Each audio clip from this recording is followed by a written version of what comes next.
তৈরি হওয়ার পরপরই হাসপাতালের কার্যক্রম শুরু হবে 24, 25, 26। এখনো পর্যন্ত হাসপাতালটি চালু হচ্ছে না।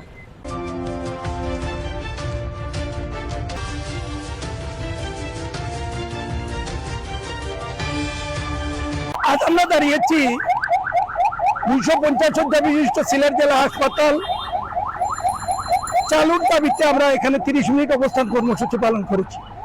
আপনারা জানেন, আপনাদের মাধ্যমে 2019 সালে তৎকালীন প্রধানমন্ত্রীর দেয়া হাসপাতালটি কার্যক্রম শুরু হয়, আনুষ্ঠানিক বিল্ডিং তৈরির কাজ শুরু হয় এবং 2023 সালে অবকাঠামোগত একটা অবস্থান খুব সুনিপুণভাবে আমরা সিলেটবাসী দেখতে পাই।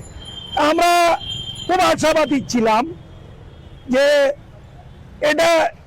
এই বিল্ডিং তৈরি হওয়ার পরপরই হাসপাতালের কার্যক্রম শুরু হবে, কিন্তু আজ আরো 3 বছর অতিবাহিত হতে চললো, 24, 25, 26। এখনো পর্যন্ত এই বিল্ডিংটা চালু হলো, এই হাসপাতালটি চালু হচ্ছে না। আজকে আমরা 30 মিনিট অবস্থান কর্মসূচি ঠিক করেছি হাসপাতালটি চালুর দাবিতে। আপনারা দেখতে পাচ্ছেন হাসপাতালের অবকাঠামো পুরো 40-500টা চিন শেড দিয়ে এখনো ঘেরা আছে। এখনো পর্যন্ত সেখানে ভালো কোনো দেয়াল তৈরি করা হয়নি। এরপরে একটা দোকান আছে একদম হাসপাতালের সম্মুখ ভাগে, দুঃখজনক হলে সত্যি, এটার জন্য আলাদাভাবে আমরা স্মারকলিপি দিয়েছি। এরপরে হাসপাতালের ডান পাশে একটি নার্সারি আছে। আপনাদের মাধ্যমে আমরা জানতে চাই, এই নার্সারি কে লিজ দিলেন, এই দোকান কে লিজ দিলেন? এই সদর হাসপাতালে আরেকটা নার্সারি আছে, সেই নার্সারি কে লিজ দিলেন? আমরা তাদের বিরুদ্ধে রিট করবো ইনশাআল্লাহ। কোন হাসপাতালের ভিতরে কোন প্রাইভেট ফার্মেসি, ব্যক্তিগত নার্সারি, ব্যক্তিগত কোনো দোকান থাকতে পারে না। আমরা এমএজি উসমানী হাসপাতালে দেখতে পেয়েছি, সেখানেও একটি প্রাইভেট হাসপাতাল ফার্মেসি রয়েছে। খুবই দুঃখজনক এবং নিন্দনীয় ঘটনা।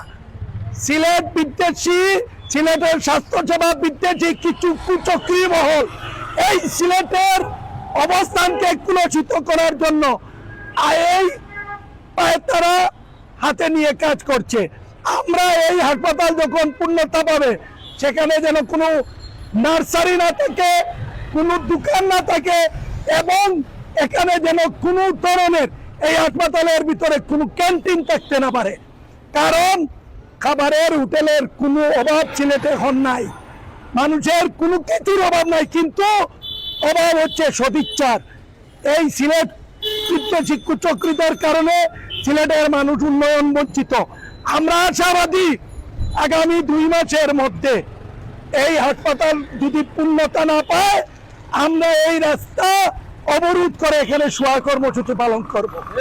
আর আগামী 1 মাস পরে আমরা গণপ্রজাতন্ত্রী বাংলাদেশ সরকারের মাননীয় প্রধানমন্ত্রী সহ মন্ত্রী প্রতিমন্ত্রী বরাবরে আমরা স্মারকলিপি প্রদান করব।